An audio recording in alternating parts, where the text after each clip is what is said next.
Spika mar od bura mamalo Moses Wetangula okoni jo od bura biro chako goyo ombulu ne paro mar chik mar omenda mag 2024-2025 manyocha jatend piny Kenya William Ruto odwoko mondo miruchi oko fuoni magiduto. Wetangula olero ni jo od bura biro go ombulu kaluwore ni jatend piny Kenya ne orem keto koke parono kendo nyaka koro luw mana okenge mag chik ewite oko.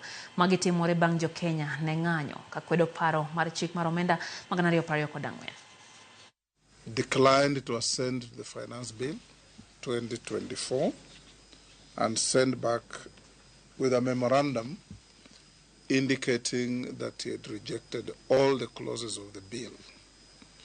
So that memorandum and rejection will also be part of the business of the House. Remember that under our standing orders, when the President sends a memorandum of that nature, any member who wants to overturn that memorandum or any provision therein must garner 2/3 of the members of the House. That's about 233 or thereabouts of members. So we will be placing the memorandum before the House.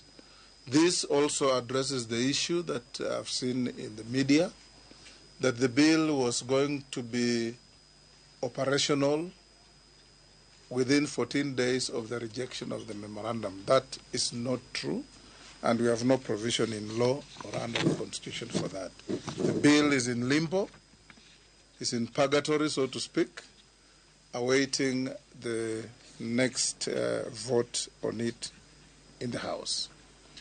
Following that rejection also, government, in furtherance of the austerity measures now being undertaken and the stress in the budget processes, has brought a supplementary budget, supplementary one, which I forwarded to the Parliamentary Budget and Appropriations Committee